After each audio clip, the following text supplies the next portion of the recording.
Hi, I'm Brad. Mostly. First of all, this video is not anything to do with VR, it's purely to do with me and my life and really the future of the channel. And I guess the past as well. Yesterday, I officially got the notification that I reached 100,000 subscribers on this YouTube channel. Well, first of all, I'd like to say thank you to everyone who has supported me over these many years, about 6 years now. And yeah, that's an interesting milestone. In this line of work, I tend to watch companies and what they say and do. And when they reach a big milestone for their company, usually they like to give a sort of overview of where they've been and where they'll go. I've always really liked this, and I decided I want to do something similar for this channel. But not only that, I kind of want to explain a sort of pivot I plan to do, not really for the channel, things are probably going to stay the same forever, but really just about my life and things I really want to do and accomplish the next really year or so. So 100,000 subscribers is really the first milestone that YouTube recognizes a creator as, yeah, you hit the big time. They will allow you to have a verified symbol next to your name and will send you a silver play button with the number and your name on it, whatever. But the truth is, I've never really gotten too excited about the milestone because sort of YouTube is kind of an awkward place, I feel. When I started YouTube, I had big hopes that I would be able to turn into a full-time career and actually make money and like a living from it. And at the start of my channel, yeah, that was working pretty well. It was actually really great. I was growing really fast. In fact, I hit like 40K within like a month of my channel really just starting to rocket up. This was back in 2016. But that was back when I was really just doing Let's Plays, and I was barely even speaking in those videos, so it was not really content that I really felt really connected to when I was making for the audiences. And I would end up sort of pivoting away from that because really, if I am on YouTube, I want to at least succeed in making something that I feel matters in sort of a creative or interesting way. Well, that was proven to be difficult, and as soon as I changed my content up, my channel just wasn't getting any good traction from that new content at the time. So I ended up taking a 2 year break or so from YouTube itself. But in that 2 year hiatus, I was not just doing nothing. I was usually just kind of in the background working for other studios or even other YouTube channels that are much larger than me and trying to push VR content onto their channels. Two channels I had some sort of dealings with as an example that would normally not do too much VR content was Smosh Games and later Dude Perfect, which did a VR video where I was able to help them do mixed reality footage back in the time where Live VR didn't really exist. And that video introduced VR to a lot of people. So again, while I was not doing stuff as a forward face, I was still very interested in the VR AR industry, as I am now. So while doing that, I realized I should not look at YouTube as something I can make a full-time career out of, especially with such a niche channel that I really wanted this channel to be. I should use it as sort of a portfolio or a sort of practice to become something greater in this growing industry that I know will explode someday. So after that 2 year hiatus ended, I decided I want to really make sure I learn as many different skills within the XR industry as I could to sort of get a broad range of talents that I can apply to actually become more integrated with the industry that I love so much. This would first start with the opportunity to actually compete in a world championship for VR esports. There was a large competition held in China that was an international competition called WCG 2019, where they had a VR game known as Final Assault, which was basically a VR strategy game that came out around the same time.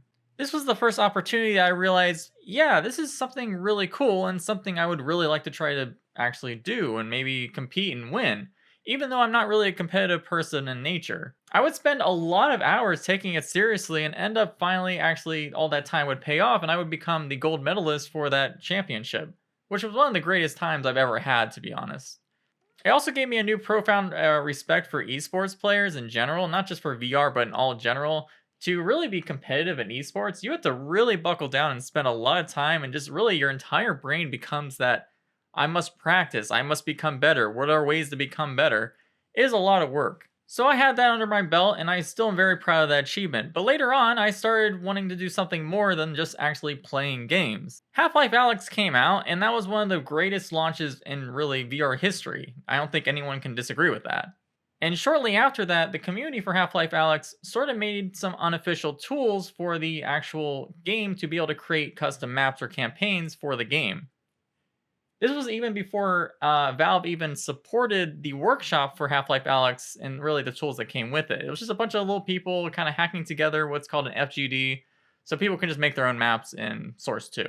Again, this was another opportunity where I felt I could learn a lot. I've never done level design or really anything related to game design or anything, but due to the fact that at that point, which was 2020, I've had almost about 4 years of VR experience, I wanted to integrate all the ideas I thought were amazing in VR and some things I haven't seen in VR yet, and try to make some custom campaigns.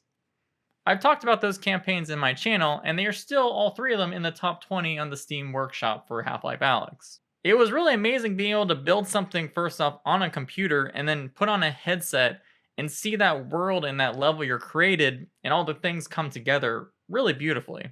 I think the payoff for developing and level designing and just creating things in XR is way above anything else that you would just play on a phone or a flat screen. It's really engaging. So that was another thing I was able to add under my belt and have a lot of great influence and really experience doing. Then after those maps and I kind of got done doing that for a little bit of time, I realized, wow, software is really good and software can keep getting better, but there is sort of limits to what software can do for these heavy headsets that we have today.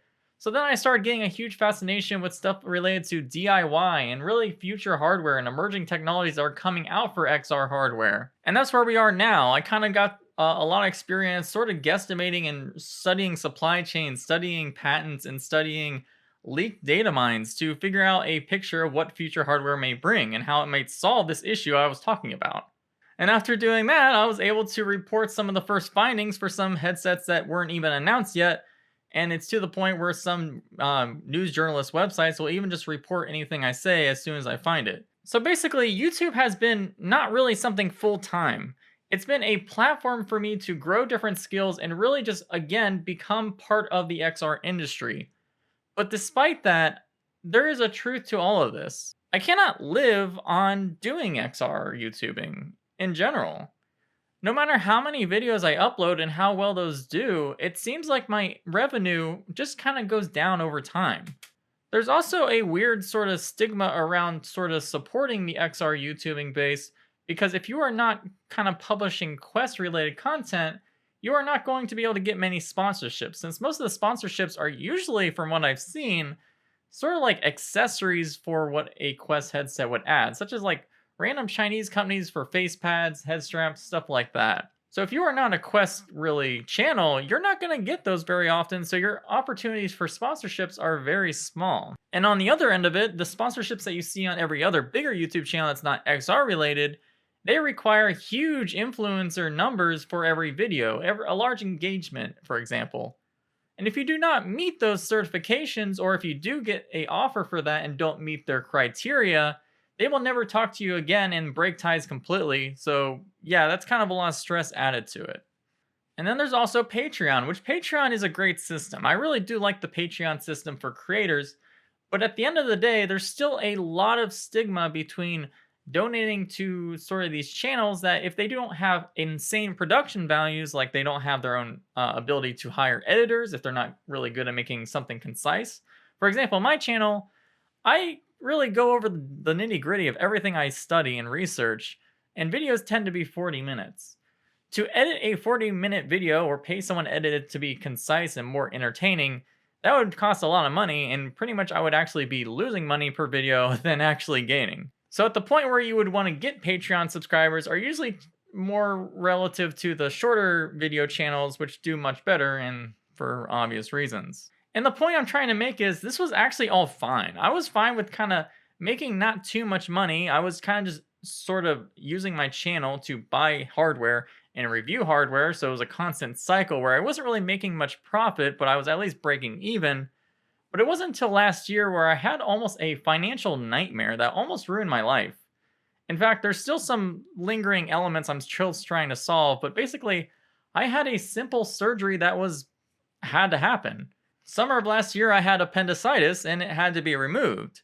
However, it was during that time that I didn't really have the best insurance, because when you're working YouTube full time, you don't really get the actual benefits of working full time for something, right? There's no benefits working for YouTube. They don't allow you to have health insurance or anything. And if you get your own health insurance, it's usually expensive to get something that can cover everything very well. Yeah, that ended up being a huge problem. And there was actually 6 months where I had a $30,000 bill looming over my head.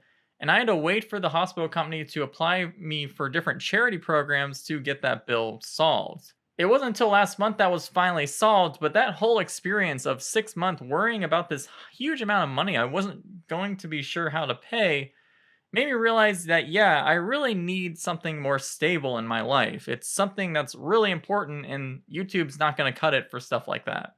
So, yeah, YouTube is hard. I always see people very interested in wanting to start YouTube channels, and I think it's great.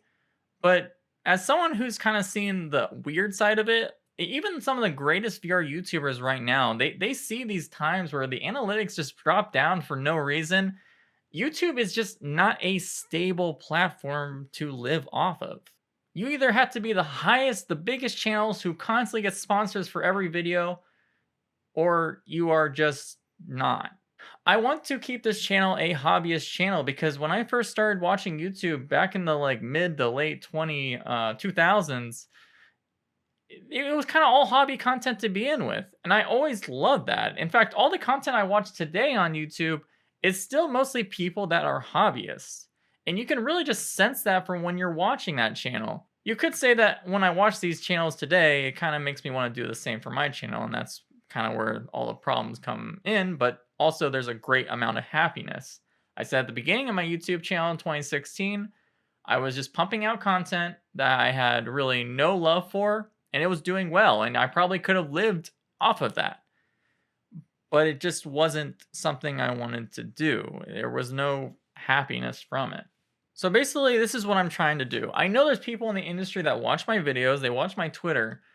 I am very interested, as of today, to join the XR industry in a more powerful way. I want to join a large company that is going to be pushing these emerging technologies, emerging software, because XR is the next generation of computing. I saw that back in 2016, and I see it even more today. We are about to hit the explosion point for this industry, and I constantly see other YouTubers who are also exploring getting hired by the industry. So I want people to not see this channel as something that is going to change or anything that is going for me to be able to live off of. But this channel has always been, for a few years now, a hobbyist channel, and really, more than anything, a portfolio for me to get hired to become something big in the industry. Not even big, I just want something stable.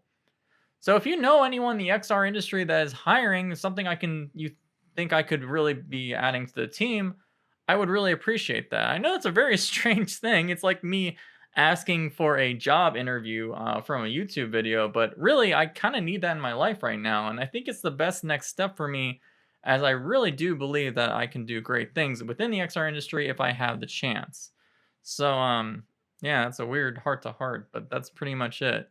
But to go back to everything without really kind of making like it's a big complaint video, I am very grateful for everyone who has supported me. I see people constantly message me and they say I'm their favorite VR YouTuber and stuff, and I really appreciate that. It's really surprising, and I'm very thankful. And I mean, 100,000 is definitely a useful milestone, even if it doesn't feel different to me. I'm very thankful for the support people have given up until now. The channel's not going to change anything. It's kind of been a hobby channel, especially the past year, I would say, especially.